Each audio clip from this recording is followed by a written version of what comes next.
todos, sou o professor Cido e na videoaula de hoje nós vamos trabalhar o conjunto dos números reais e razão. Então nós vamos trabalhar esses dois conceitos. E as habilidades que iremos desenvolver nessa videoaula são as seguintes: reconhecer os números racionais e irracionais, reconhecer e classificar, resolver situações, problemas que envolvam a razão entre duas grandezas de espécies diferentes, como velocidade e densidade demográfica. Então vamos para o nosso primeiro conceito. Os números reais, que nós representamos por essa letra R. Então essa letra R, ela representa o conjunto dos números reais. Esse conjunto, ele é formado por duas categorias de números, vamos dizer assim, para vocês melhor compreender. Ele é formado pelos números racionais e pelos números irracionais. Então, essas duas categorias de números formam o conjunto dos números reais. Então, se algum dia alguém te perguntar, você sabe o que é conjunto dos números reais? Você fala, é um conjunto formado por duas categorias de números, os números racionais e os números irracionais. Então, vamos ver o que, ou seja, quais são as características dessas duas categorias. Então, quem são esses números irracionais? São todos números inteiros, positivos e negativos. Exemplo, 2, menos 3, menos 4, 15 e 100. Observe, são todos números inteiros, melhor dizendo, 1000, 100 também é um número natural, e assim sucessivamente. Então, a primeira classe de números que compõem o conjunto dos números racionais são todos os números inteiros, positivos e negativos. Também todas as frações positivas e negativas. 3 quintos, menos 3 quartos, 10 terços, menos 6 quintos e infinitas outras frações. E a terceira categoria são os números decimais finitos e os infinitos. Só que os infinitos, eles são periódicos, também positivos e negativos. Então, observe bem o exemplo. Nós temos 1,5 é um número decimal finito. Nós temos 1,8888 e esses três pontinhos indicam que esse 8 vai se repetir infinitamente, que são nossas dízimas periódicas. E o período aqui é o número 8, que é ele que se repete. Nós temos esse outro número decimal infinito, observe os pontinhos. 2,789, 789, e dá para se perceber que aqui também é uma dízima. E você perguntaria, professor, mas qual o período? O período é 789. O menos 2,5, que é um decimal finito, observe, não tem as reticências, e o menos 1,333, que também é uma dízima, cujo período é 3. Então, todos esses números, todas essas categorias, compõem o que a gente chama de números racionais.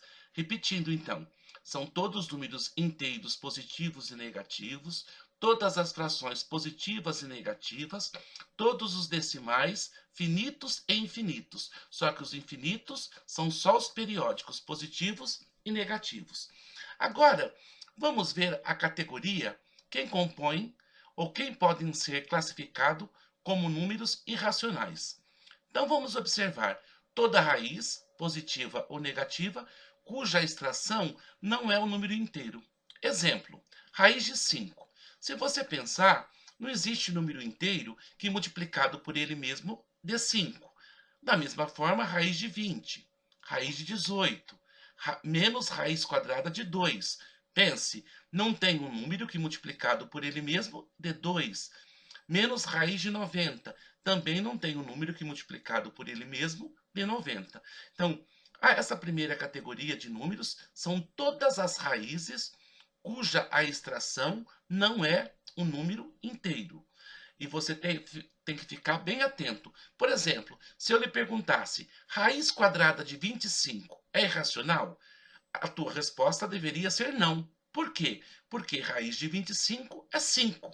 Portanto, é um número inteiro. Então, a raiz de 25 seria classificada como um número racional.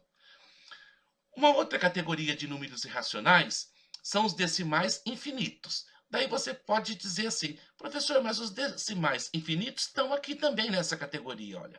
Mas aqui são decimais infinitos e não periódicos. Ou seja, depois da vírgula, observe bem, 1,374, 885, 6 e assim vai. Não tem nenhum período aqui que a gente pode observar. E esse decimal é infinito. Portanto, ele também é um número irracional. Diferente desse aqui, ó. Esse é um decimal infinito, só que é periódico. Existe um período que se repete. Da mesma forma, menos 2,831, 457, infinito, infinitas casas, e o número irracional mais conhecido, que é o número π, que se refere à circunferência, assunto que estudaremos ainda este ano, mas no momento oportuno. Então vamos ver agora alguns exemplos. Se eu pedisse a você, vamos classificar o menos 10, se ele é racional ou se ele é irracional. Ora, a resposta é racional. Ele é um número inteiro positivo. Vamos ver agora 10 terços, também racional. Opa, 10 terços é uma fração e é positiva.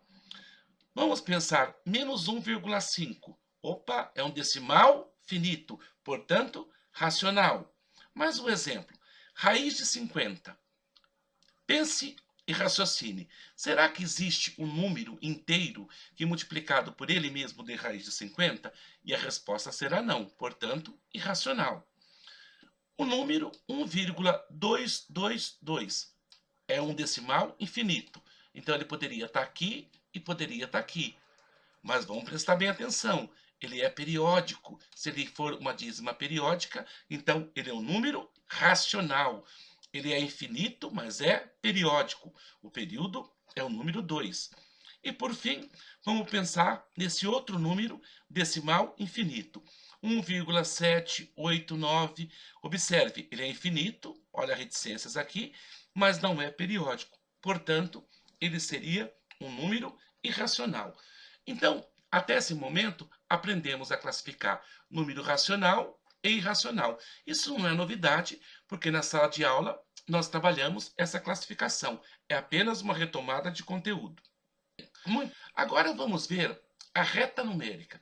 Como representar um número irracional na reta numérica? Então aqui nós temos uma reta numérica. Se você observar, nós temos o zero.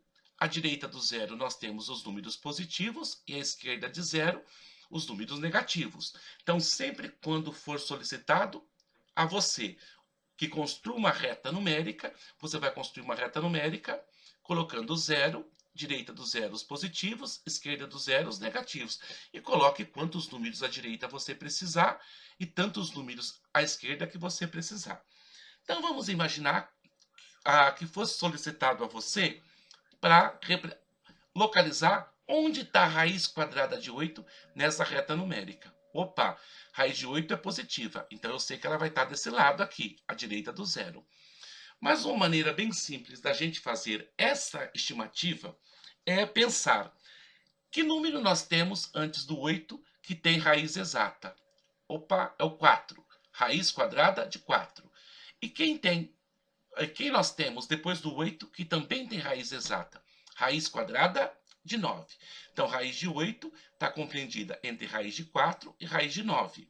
Esses são os dois números mais próximos de 8, cuja raiz tem extração exata. Logo, raiz de 4, 2. Raiz de 9, 3. Então, raiz de 8 será um número que está compreendido entre os números inteiros 2 e 3. Então, raiz de 8 está nesse intervalo, entre 2 e 3. Como raiz de 8 está mais próxima de 9, então nós podemos dizer que raiz de 8 está bem próxima do 9. E o raiz de 9 é 3. Então, está bem próxima do 3. Vamos ver mais um exemplo para você tirar suas dúvidas. Vamos imaginar agora que fosse solicitado a você fazer a localização de menos raiz de 10. Esse menos indica que a raiz de 10 vai estar à esquerda. Aqui são os números negativos. Vamos ter o mesmo procedimento. Um número antes de raiz de 10 que tem extração exata, o número mais próximo é o 9. E depois do 10, o mais próximo, que tem raiz exata, é 16. E você pode usar aquela tabela que nós construímos na sala de raízes. Muito bem. Raiz quadrada de 9, 3. Raiz quadrada de 16, 4. Então, já descobri. Raiz quadrada de 10 está entre 3 e 4. Só que entre 3 e 4, do lado negativo. O 4 não apareceu aqui, mas estaria aproximadamente aqui. Portanto, a raiz de 10 está do lado negativo e bem próxima do menos 3, porque o 10 está mais próximo do 9 do que do 16. Então, dos números reais, trabalhamos com dois conceitos: classificação do número real como racional e irracional e reta numérica. Vamos ver agora o conceito de razão, que é um conceito simples, não é tão complicado. Então, razão é uma relação entre duas grandezas. Relação, entenda-se aqui, é uma divisão entre duas grandezas. Então, vamos ver a razão a partir de um exemplo, para essa ideia ficar mais clara para você. Então, aqui nós temos um exemplo. Um carro percorre cerca de 432 km com aproximadamente 48 litros de combustível. Determinar o consumo desse carro.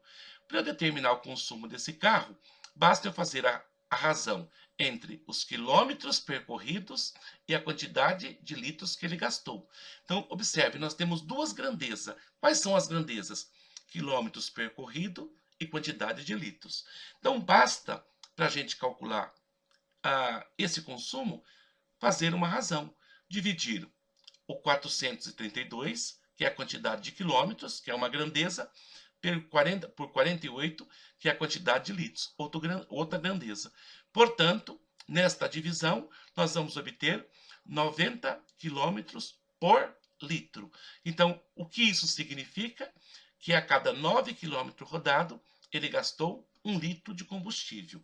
Então, razão é uma relação, ou seja, uma divisão entre duas grandezas. Mas vamos ver mais um exemplo.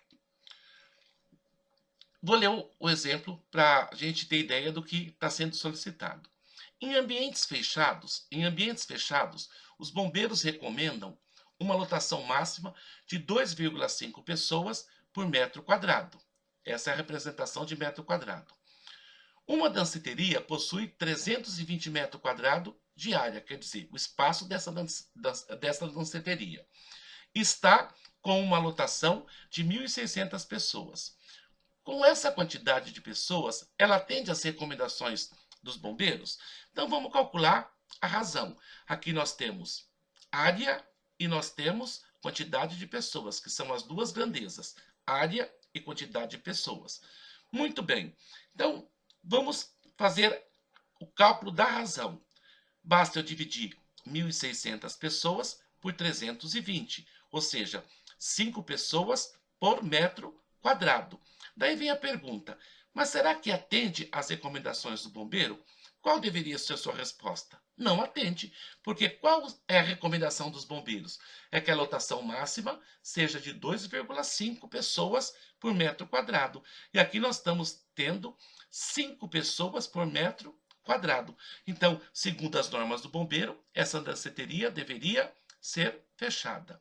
Muito bem, então estudamos nessa videoaula dois conceitos: a classificação dos números reais, como racional e irracional, e o conceito de razão, que é a relação entre duas grandezas. Até a próxima!